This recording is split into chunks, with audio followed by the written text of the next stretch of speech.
Take a deep breath in and out. Let your eyes grow heavy. Feel the warmth of a distant fire flickering in your mind. Tonight, we travel to a forgotten place, far beyond the maps of Gondor and the songs of Rivendell. A land veiled in ash, where an ancient spirit begins to stir. And if you're new here, consider following or subscribing so you never miss a tale whispered through shadow and flame. The flame beneath the ash. There are places in Middle-earth where no songs remain. No birds fly above them. No stars are seen through their skies, and even the wind forgets to whisper. This was such a place. Far to the south of Mordor, beyond Umbar, beyond the black deserts and dried riverbeds, there stands a single mountain, dark as obsidian and hollow as a drum. It has no name now. It lost its name long ago. But deep within it, something stirs.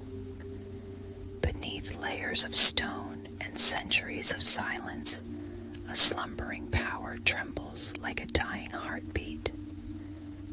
It is not evil. It is not good. It simply is on the outer edge of the mountain where the ash falls like endless gray snow.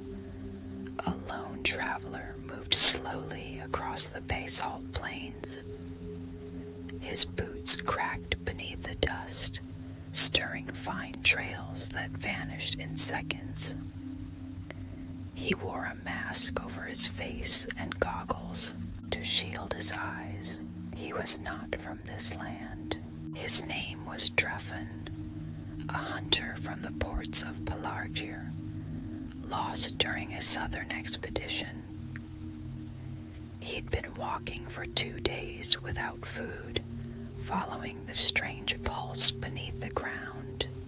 Something ancient had entered his dreams, a rhythm like breathing made of heat.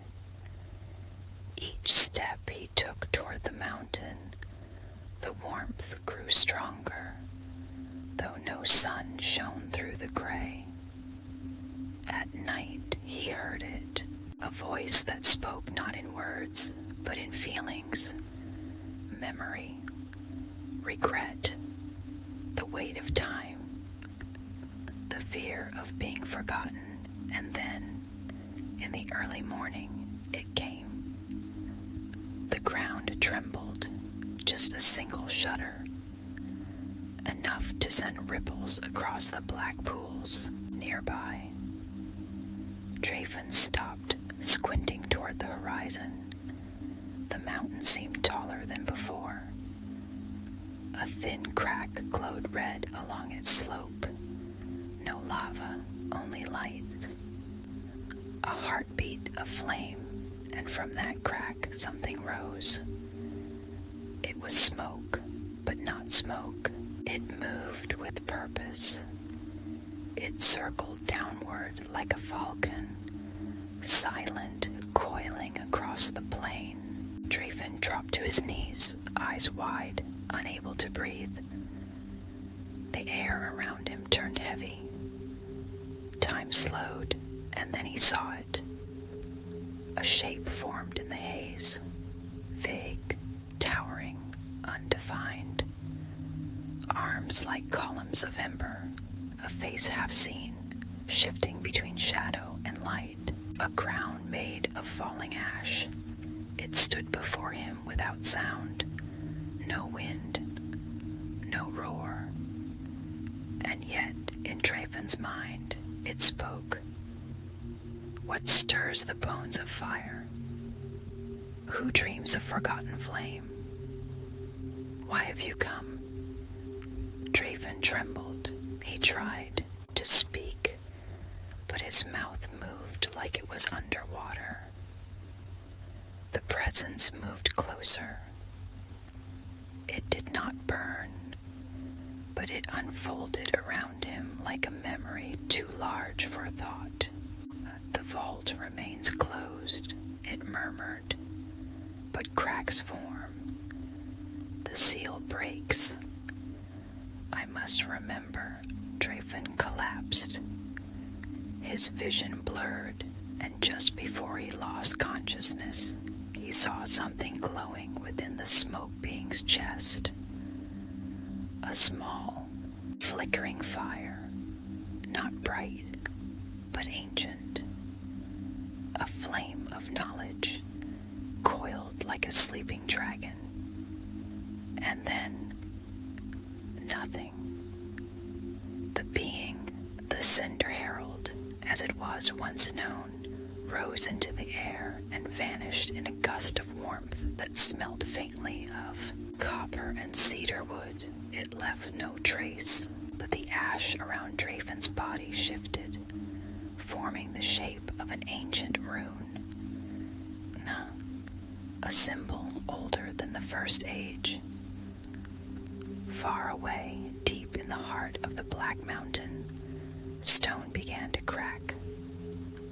Not loud, not explosive, but slow, like the earth exhaling after holding its breath for 10,000 years. And behind that stone, sealed by powers older than the world, a vault began to glow. It was no ordinary chamber. It was a cage, a prison of flame, and within it pulsed something that was not alive, yet dreamed. It stirred, it listened, and it remembered a name spoken only once, long ago. Melkor, the mountain groaned. In the forested borderlands near the southern edge of Harad, a young elf awoke from a burning dream. Her name was Elenwen, a quiet seer of the sylvan folk, and her skin was damp with sweat. She ran outside her dwelling, barefoot, heart pounding. The stars above flickered strangely. The leaves whispered words she could not understand, and in the coals of her fire pit she saw a shape forming, a flame, walking upright. Not Sauron, not Morgoth, not a Balrog. Something older, something that remembered the first flame, and chose to sleep instead of burn. She whispered aloud, voice shaking, "The Ash Walker returns."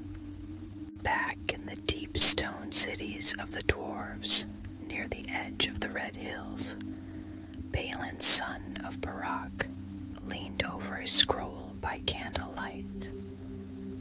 He was no warrior, no king, just a scholar. But tonight, the scroll in his hands, retrieved from the forgotten library of Khazad-dûm, began to hum. It glowed red along its seams, ancient dwarvish script rewriting itself. And in the candlelight, Balin saw a map, a place never named, a path marked by flame, and at its end, a vault guarded by a being known only as the Embermind, a vault of fire sealed by song. He whispered, and locked with silence, a trembling passed through the stone beneath his feet. He did not sleep that night, and high above it all, beyond clouds, stars, and moonlight, the Valar watched, silent, unmoving. For the first time since the breaking of the world, the eyes of Varda blinked toward the south. The Cinder Herald had risen, and what had slept beneath the ash would not sleep much longer. The Whispering Vault, 1,000 miles from the cold forests of Elenwen, beneath a jagged ridge of stone and silence, Balin, son of Barak, ran his fingers along the faded map, etched into blackened parchment. The room was quiet, save for the occasional drip of condensation falling from the carved ceiling of his study. The scroll he had uncovered days earlier, buried in the forgotten stacks of the deep archives, was warm to the touch now, not from flame or lantern, but as if the parchment itself remembered fire. His dwarven companions laughed when he told them, "Maps don't whisper, Balin. Go play with your runes, scholar. The only flame that speaks is the one you pour on your beard." But Balin knew better.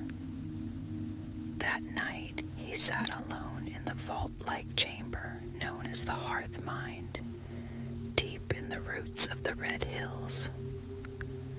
The embers of the forge had long cooled, yet as he traced the symbols, a heat pulsed from beneath the stone, and then it happened. The rune at the center of the map, an angular glyph shaped like an eye with a tongue of flame, glowed red, casting flickering shadows on the walls. His heart pounded. A low rumble passed beneath his feet. Something was stirring. By dawn, Balin had assembled a party of 4. Kurak, the gruff miner who once cracked an adamantine vein with his bare hammer. Torli and Freyra, twin engineers known for collapsing more tunnels than they'd built. And Balin himself, no warrior, but with a fire in his eyes that outshone the others. Their goal, to find the vault beneath the Black Mountain, the one that even the oldest dwarves only whispered of when drunk on mushroom mead. "There's no treasure down there," Kurak had growled.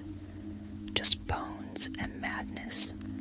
But Balin said only, "It's not treasure I seek, it's truth." The journey to the mountain was long, made longer by the weight of something watching them. The land was scorched and silent. No birds flew overhead. No beasts stirred in the rocks. And yet they were not alone. Each night, as the dwarves made camp in the shadow of obsidian cliffs, a shape circled above, hidden in the ash-heavy sky. Not bird, not cloud. Something ancient. On the 7th day, they reached the mountain's flank. A scar in the earth yawned open before them, wide enough to swallow a caravan. The stone around the mouth of the cave was smooth and black, not from tools, but from heat so intense it had turned the rock to glass. Inside, the air was thick with dust and memory. They walked for hours. Their lanterns flickered despite being newly oiled. The walls dripped not water, but molten tears, thin rivulets of cooling metal that hissed when touched. And then they found it, a wall of perfectly carved stone, sealed tighter than anything they had seen, even the vaults of Erebor.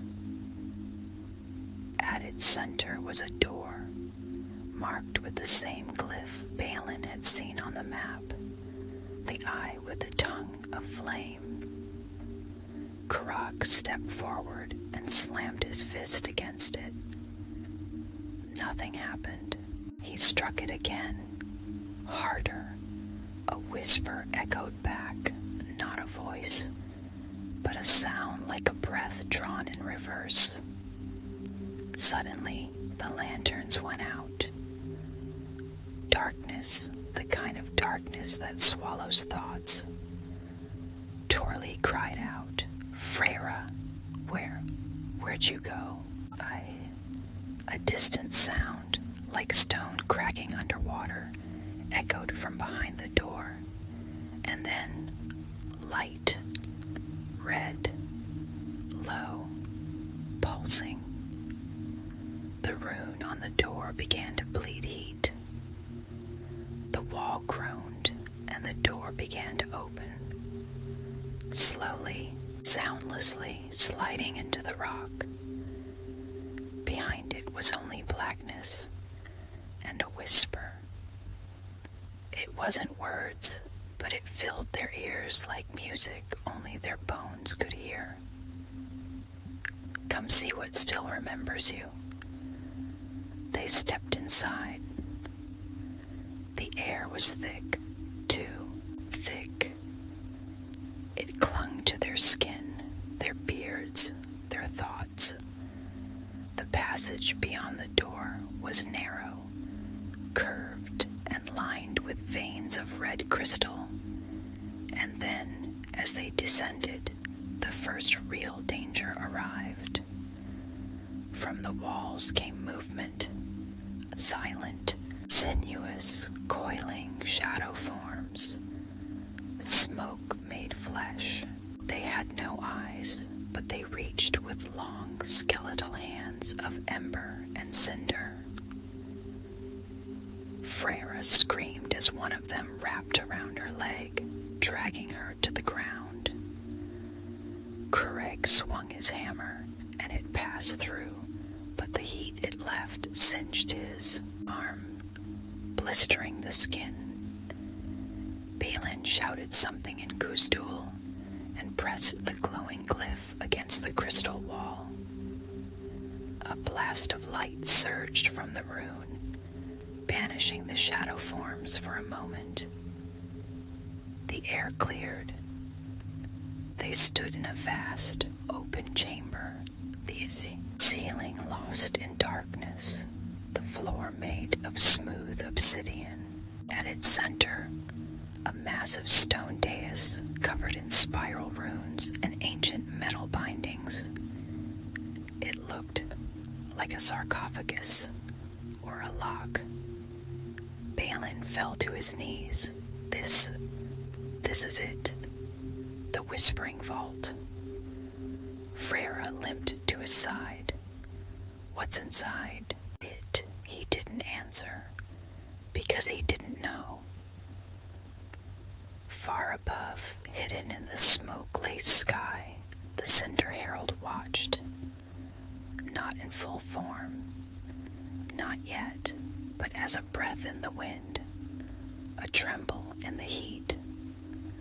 A watcher beneath the ash, and within their ember heart, they remembered a time when this vault burned with laughter, when light and flame were not weapons, but stories. But time had changed, and mortals had come to awaken what should have been forgotten. Back in the vault, Balin reached toward the seal. It pulsed once. Then the voice returned, deep within his mind. Not warning, not threat, just memory. If you open this flame, you will burn. And still, in fingers moved closer, echoes in the leaves, far south of the Black Mountain and the burning dreams it spawned, there bloomed a forest untouched by time. The trees here stood as tall as towers, their trunks silver gray and their leaves pale green, glowing gently under the moonlight. The elves who lived among them called this place Slintherl, the quiet canopy. In a starved by light and song, Elenwen sat with her legs folded beneath her, eyes closed, hands resting upon her knees. Her fire was low, barely embers, but within it she saw stars, and something else. The visions had begun weeks ago. At first, they were subtle, drifting sensations, like the smell of old smoke or the warmth of coals long dead. But then came the voices, not voices of the Valar, not the cruel whispers of shadow either.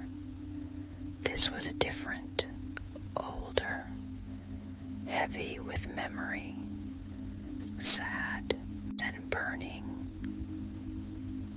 Each time she dreamed, she saw a figure made of lightless fire, walking not through air or water, but ash. She knew its name now, even if no one else dared speak it.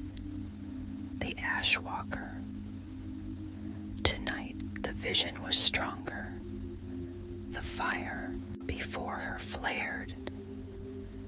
The wind died, and through the smoke she saw the vault, the mountain, the dwarves, the seal breaking, a flame, not yet a flame, and a dragon's eye, wide, wild, and hungry, blinking open somewhere in the far east. Elenwen's heart pounded. She gasped for air, eyes opening wide, and froze. The glade was no longer silent. She heard them. Footsteps, quick and wrong, clumsy and metal-bound. The hiss of steel, the crack of a twig not broken by wind.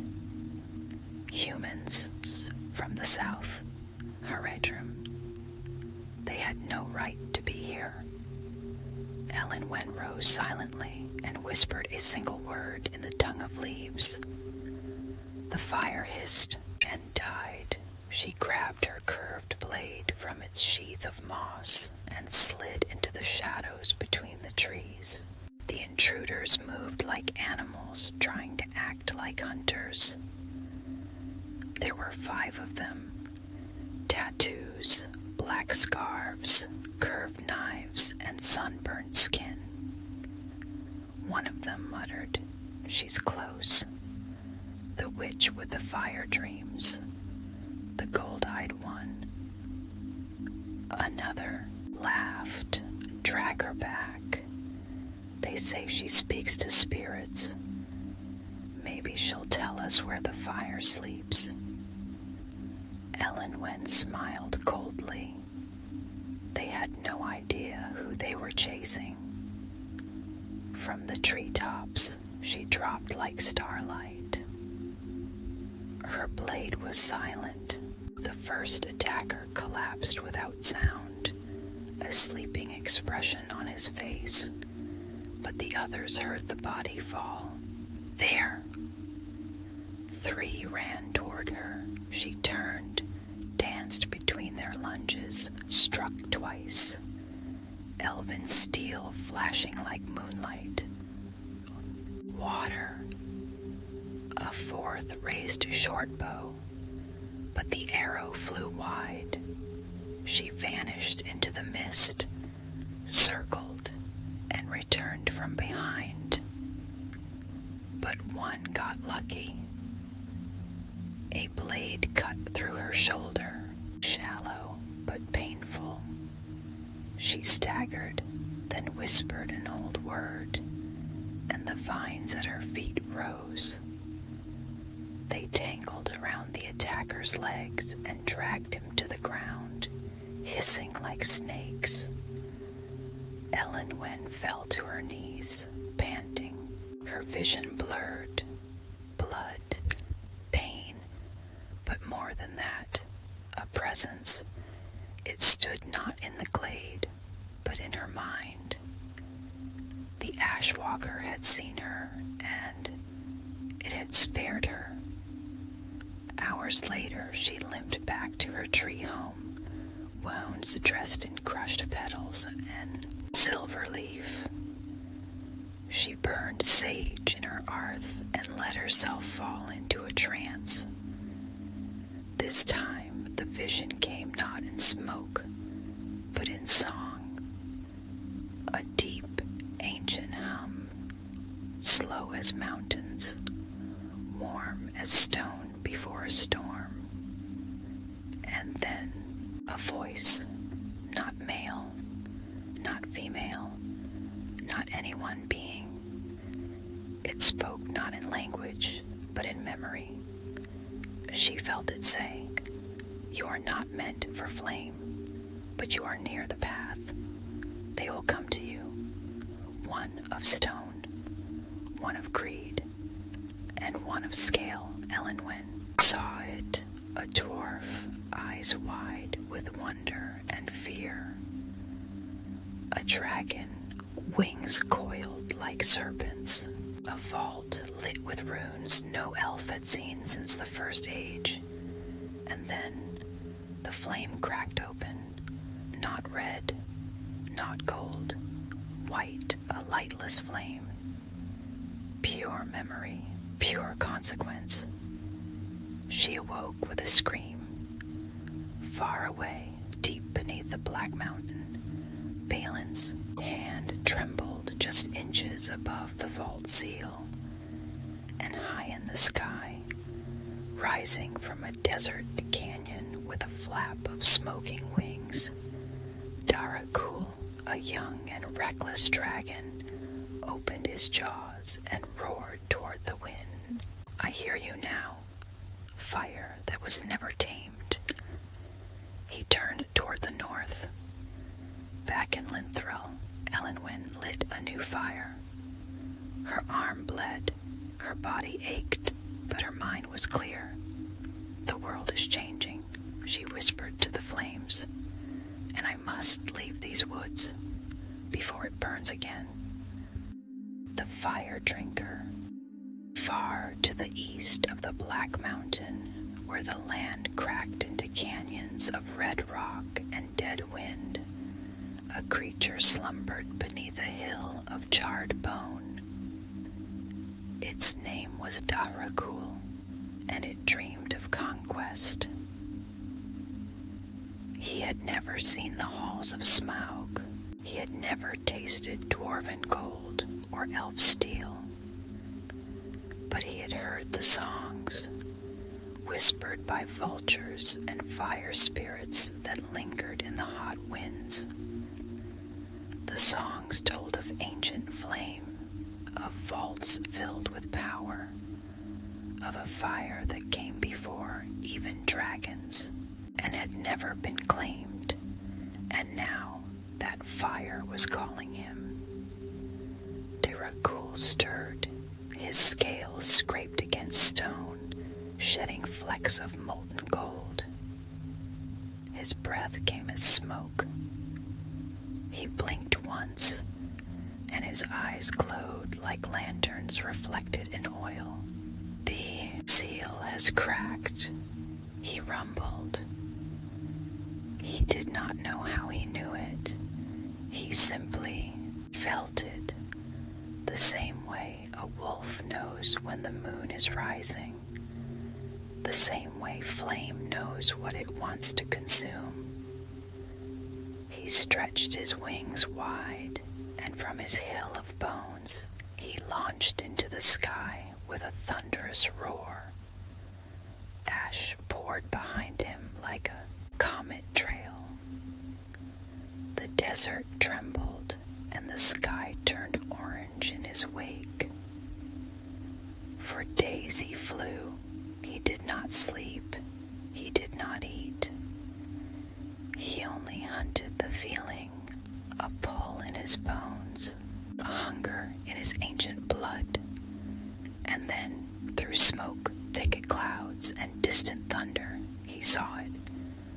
A black mountain, silent, still, but with veins of glowing red running down its sides like fire trapped behind skin. Beneath it, deep inside the rock, he knew, was the vault, the source. He dove, but something stopped him mid-flight. A pressure, not wind, not gravity, but something deeper. A presence rising to meet him in the ash. The air turned still, the fire in the sky dimmed, and then she appeared. Not a she, not a he, not a shape with skin or bone, but a herald, rising from the ashes like a shadow cast by memory. Their form was made of smoke and lightless flame. Their limbs were long and heavy, trailing mist that sizzled in the wind. Their face was veiled by shifting cinders, and in their chest burned a small, steady fire, old as a first sunrise, the Cinder Herald. Derrakul hovered, wings outstretched. He bared his teeth, coiling smoke around his jaws. "What are you?" The herald's voice came like a memory of thunder, not loud, not soft, but impossible to ignore. "I am what the fire chose to forget." Derrakul narrowed his burning eyes. "Step aside, shade. I have come to drink from the vault. The flame calls to me." The herald tilted its head. "It calls to many, but it was never meant to be held. I will hold it," the dragon growled, "and I will burn brighter than any before me. Then you will burn alone." The dragon roared. A blast of fire thundered from his jaws. White-hot, fierce, furious, it crashed into the herald and passed through. The flame bent around the figure, swallowed by their form, dimming as it touched their ember heart. The smoke parted. The herald still stood, unburned, unshaken. Derrakul reeled back in the air, growling, "What are you made of?" The herald stepped forward in silence, hovering now as if the air itself bowed beneath them. They raised a hand, ash curled from their fingers, and then they whispered a phrase, in a tongue not spoken since before the shaping of Arda. "No fire commands me." Lightning split the clouds above. Wind roared across the mountainside. And for a moment, two powers of ancient flame stood facing one another in the sky. One born of hunger, one forged in memory. Derrakul snarled and flung himself downward toward the mountain, ignoring the herald. He was faster than most dragons. His wings caught the slipstream of the heat, but the moment he crossed the edge of the vault's valley, the earth pushed back, not with force, but resistance. The very stone hummed. The ash in the air thickened, dragging on his wings, and then chains of smoke rose from the valley floor. They were not solid, not forged, but they wrapped around his limbs and wings, like history itself refusing to be repeated. He roared, spinning, lashing with claws and tail. But the chains held firm. The herald descended behind him, floating. "The vault remembers," they said, voice echoing across the valley. "It remembers what dragons do." "I am not like them," Derrakul bellowed. "You are exactly like them." The herald Herald whispered, "I want more." "And that," they said, "is why you must wait." The chains released. Darakul collapsed to the stone floor, gasping, wings heavy, tail dragging. The mountain was silent again, but from deep inside it, he heard the pulse. Thum, thum, thum. The flame was waking. Above them, the sky darkened again. Stars faded. The wind stilled. The Cinder Herald stood tall upon the cliffside, looking down at the dragons sprawled beneath them. Soon, others will come. Elves, dwarves, dreamers.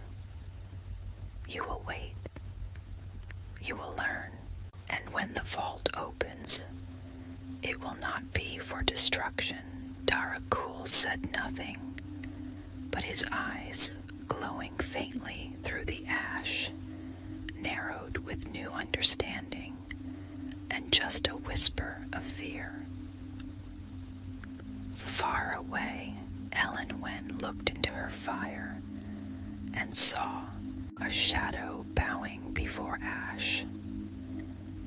And in the vault, Balin stood at the edge of decision, his fingers still trembling over the final rune.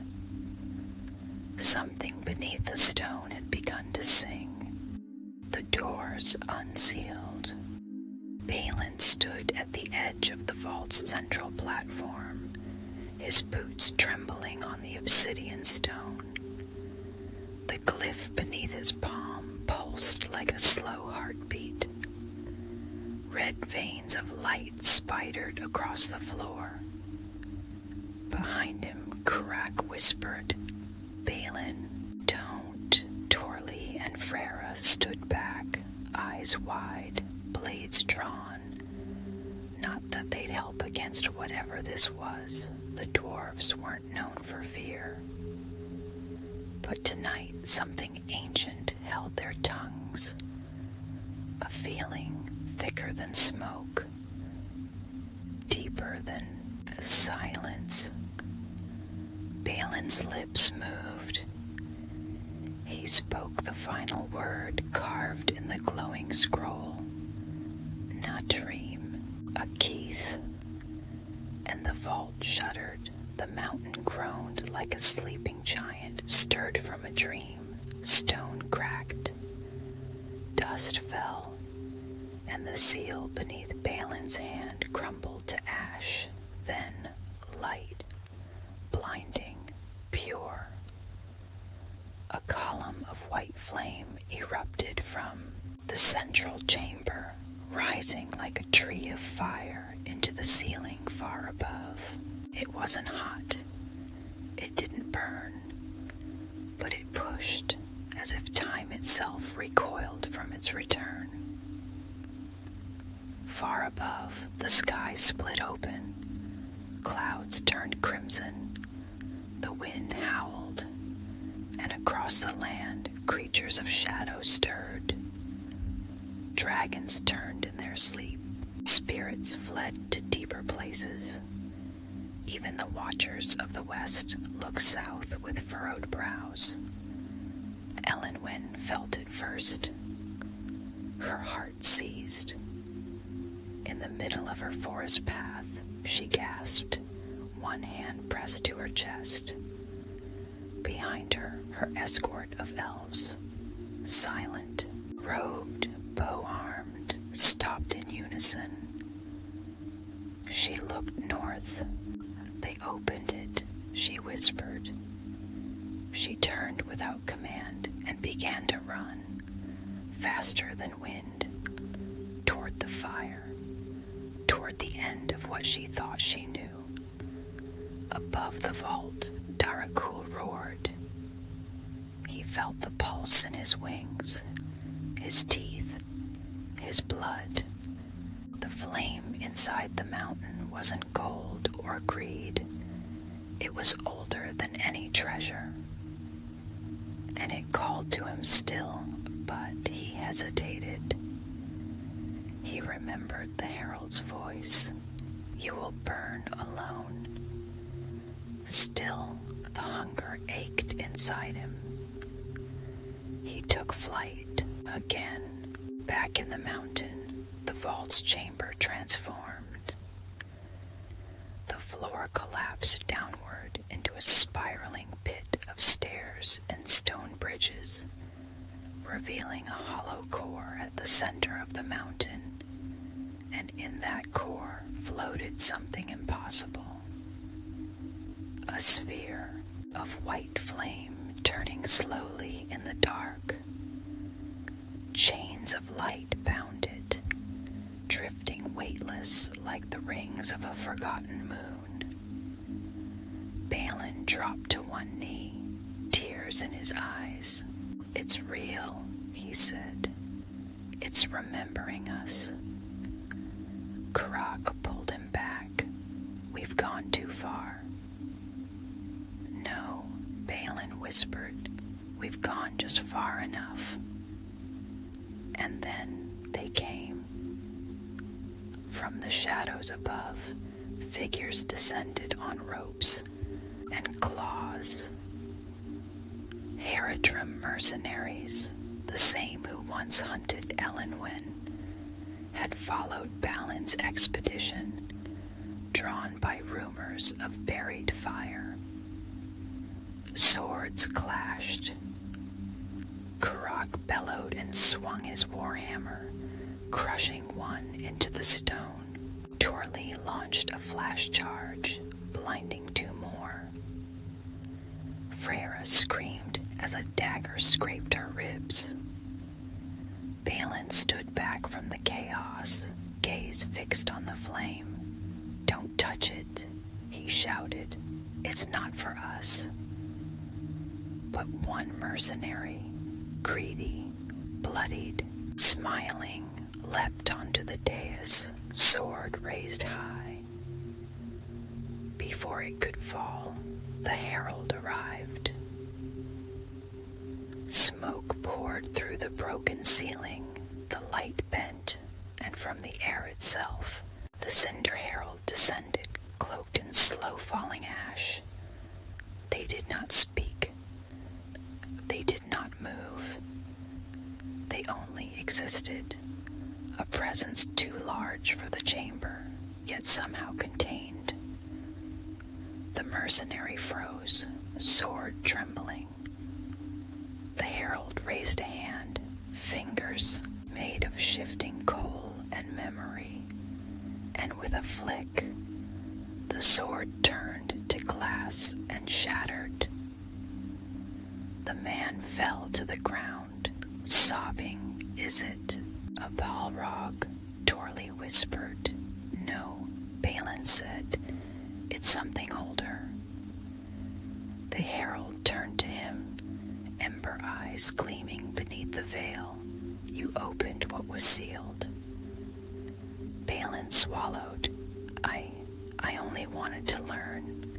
Knowledge is a flame, and all flame consumes." The vault pulsed, chains groaned, and for the first time in 10,000 years, the sphere cracked. Not fully, just a line of white light. A breath of wind that smelled of starlight and loss.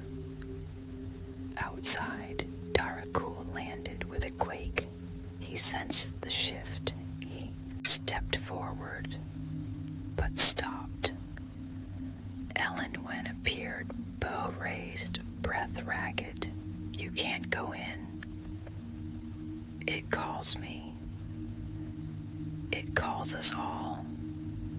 That doesn't mean it's ours."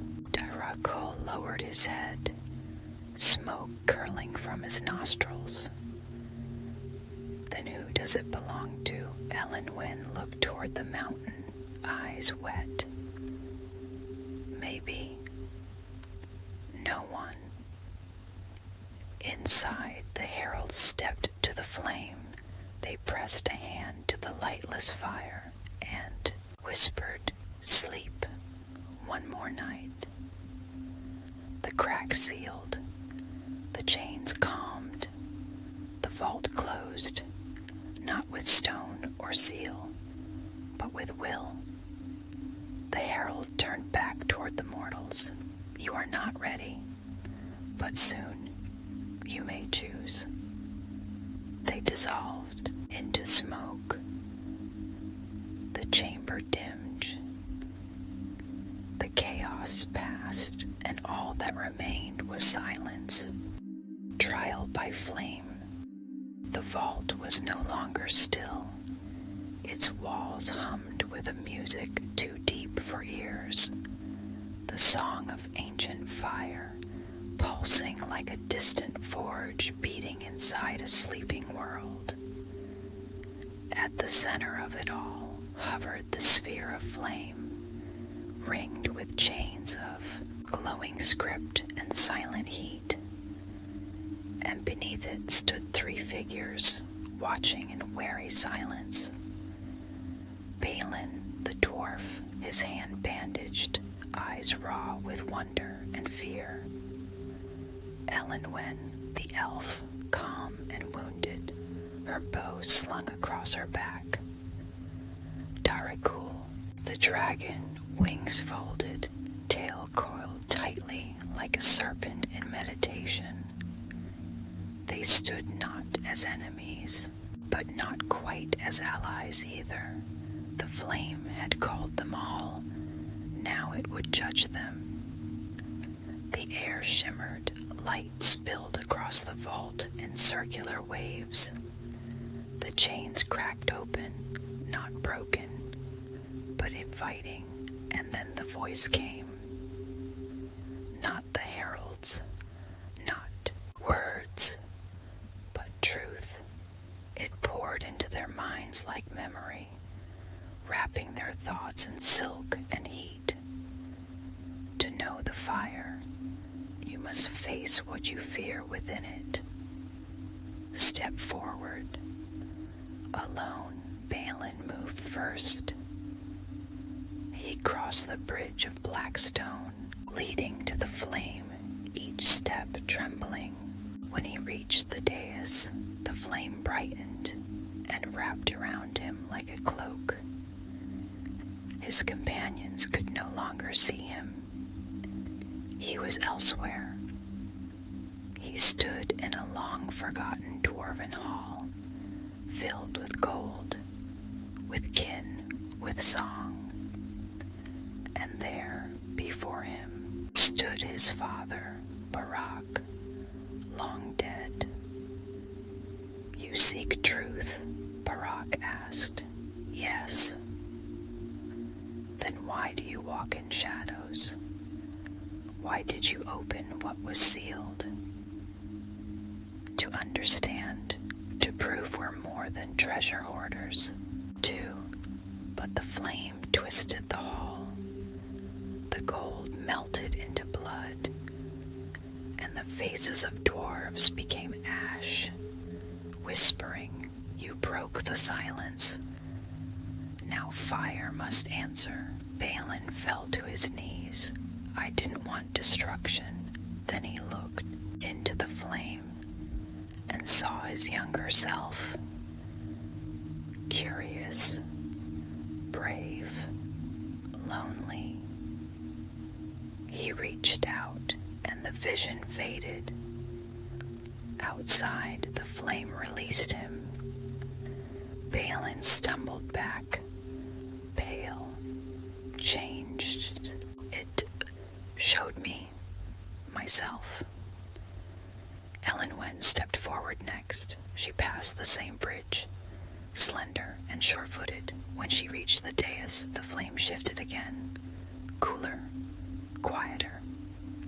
It wrapped around her like mist. She stood in the forest of her childhood, Lintharel, beneath trees tall as towers. The leaves whispered, and before her stood a mirror, made of living bark. Inside it, she saw herself, older, colder, crowned with flame. You want peace, the vision said. but peace is the shadow of fear. I want understanding, she whispered. The flame pulled her deeper. She saw her people fleeing, the trees burning, and herself walking away from the forest toward the mountain, alone. Why are you the one called? The fire asked. Because I listen. And the flame trembled, satisfied. She emerged quiet, but resolute, eyes glowing like moonlight reflected in river stone. Last came Darakul. He hesitated. A dragon, proud and ancient even in youth, does not kneel. But he walked forward, not for conquest now, but something else. The flame met him like wind over embers, testing, cautious. He saw a mountain of bones. He saw his own face, massive and monstrous, crowned in fire, wings spread over a kingdom in ruins. He heard screams. He saw treasures, but none of it felt his.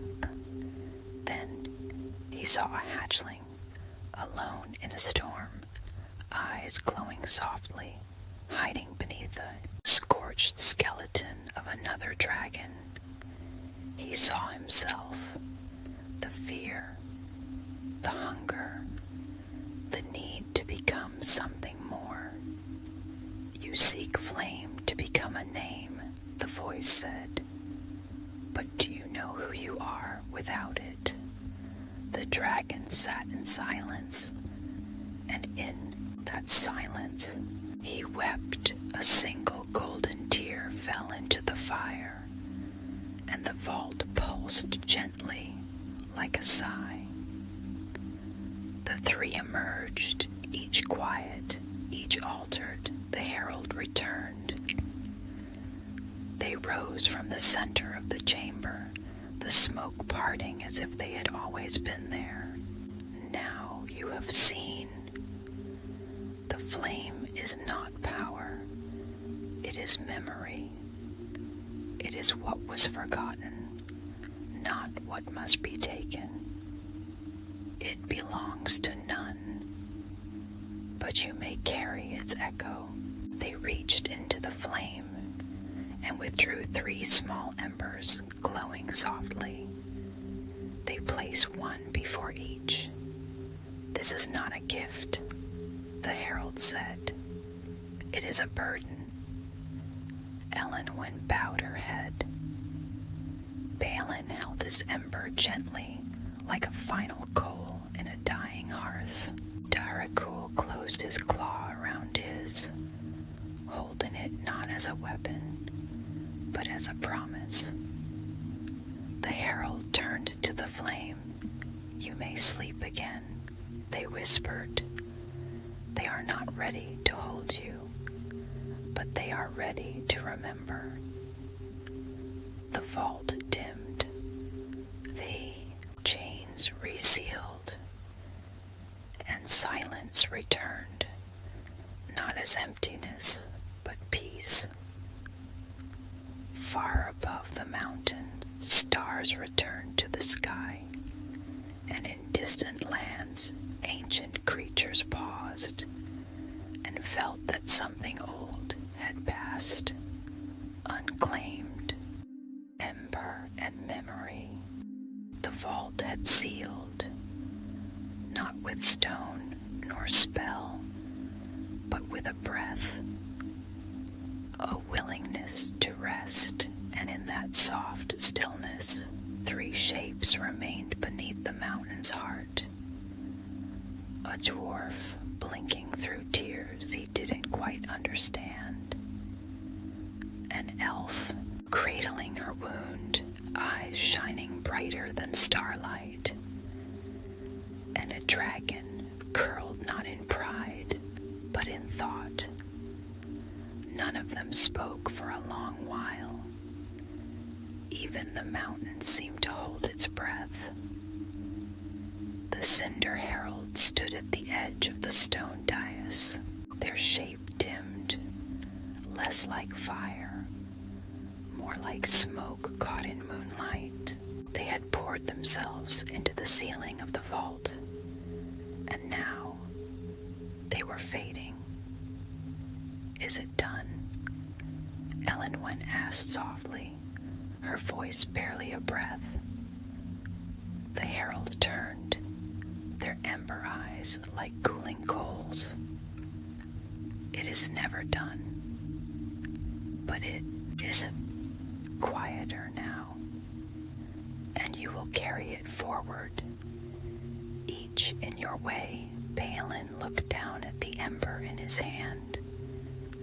It no longer glowed, but it felt warm, not fire warm, memory warm.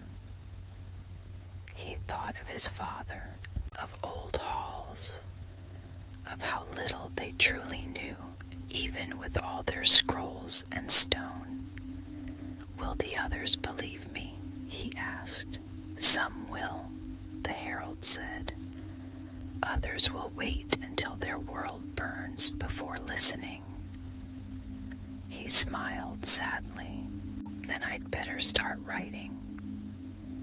Elenwen's ember shimmered faintly as it touched her palm. She saw leaves. She saw starlight.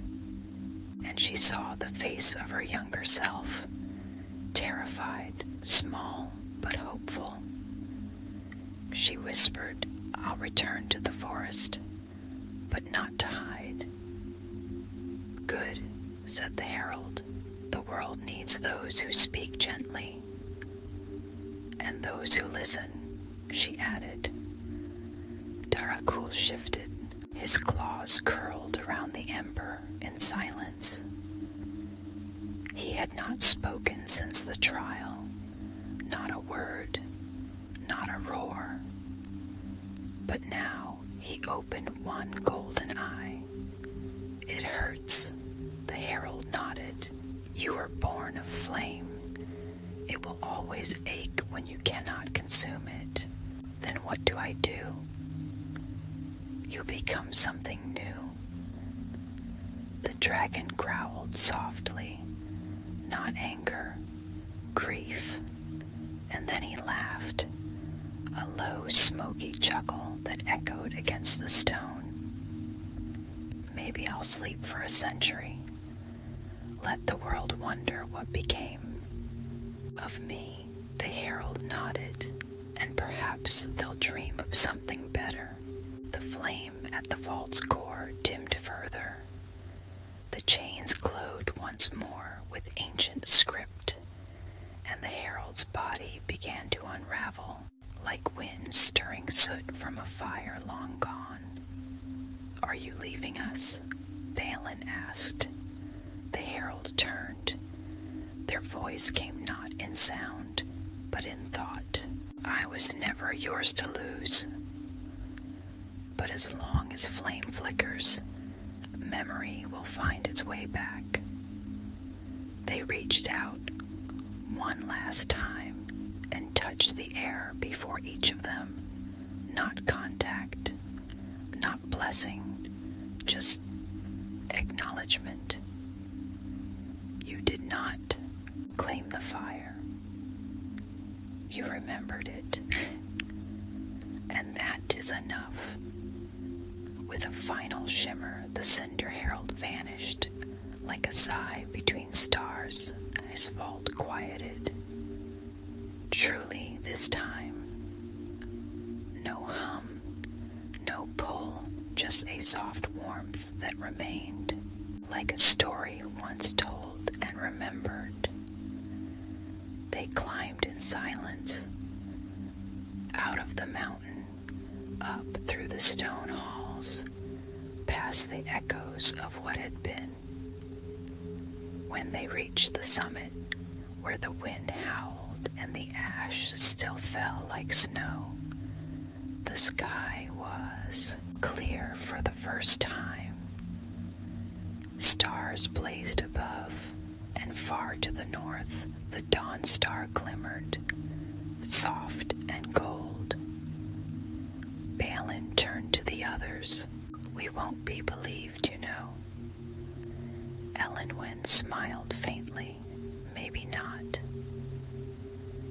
Taracool stretched his wings, catching the starlight on gold-tipped scales.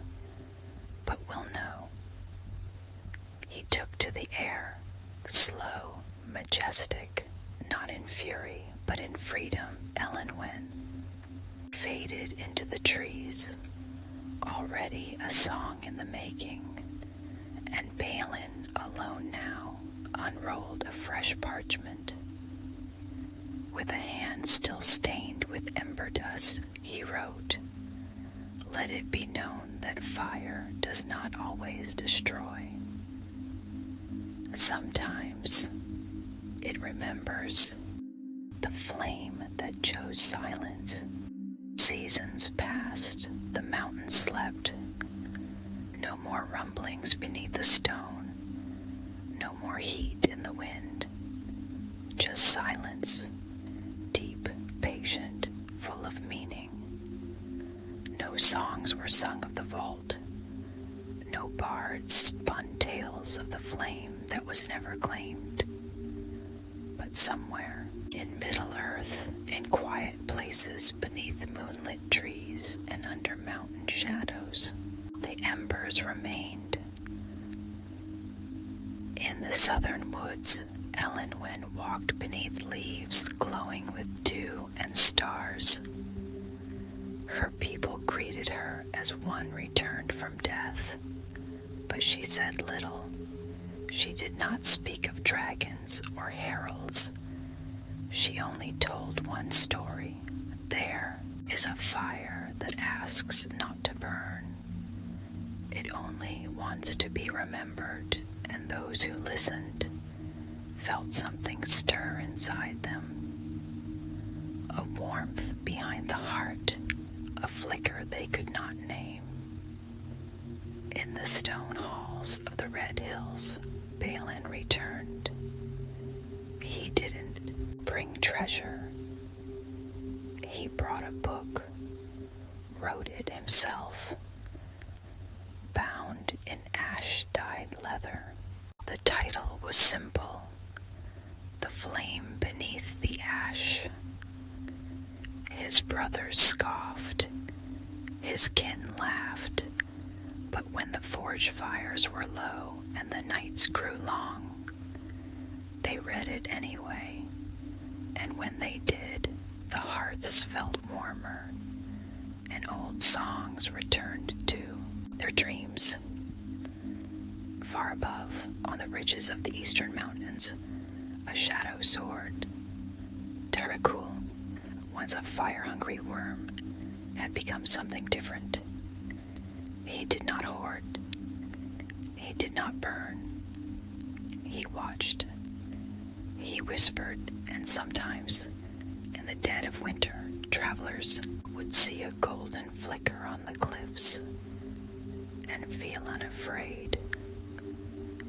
They called him the Ash Wind, and as the world spun onward, and kings rose and fell, and towers crumbled and grew again, the vault remained sealed. Deep beneath the black mountain, the white flame slept, surrounded by silence, guarded by memory. No locks, no guards, only the choices of those who had seen it. But one night, on a hill in the Shire, a child named Eleanor sat on her windowsill, wrapped in a blanket of stars. She liked to watch the skies.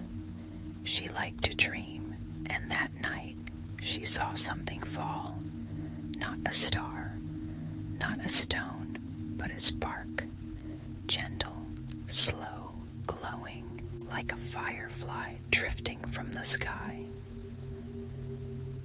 It floated down into her garden and vanished between the roots of an old oak tree. She tiptoed outside, barefoot, breath held tight, and there, nestled in the grass, was an ember, tiny, still warm. She touched it, and for a moment she saw a forest of silver trees, a dragon weeping, a dwarf writing by candlelight, a herald made of smoke, and a flame chosen not to burn, she smiled, and the ember faded, but she remembered. The next day, Eleanor took out a small book and began to write. Her first story, she called it The Flame That Chose Silence. And when her father asked where she heard such a tale, she just smiled and said, "It came to me like a whisper, far away, high in the stillness of time. Something ancient watched, not with eyes, not with power, just presence." And it whispered back, "Remember me. Thank you for wandering with us through ash and ember, for listening to a story not of fire's fury, but of its memory. The flame has chosen silence, but its warmth will return in dreams. If you'd like to return to Middle Earth with us again, feel free to follow, subscribe, or simply close your eyes and listen for the next whisper. Good night, traveler, and may your path be gentle.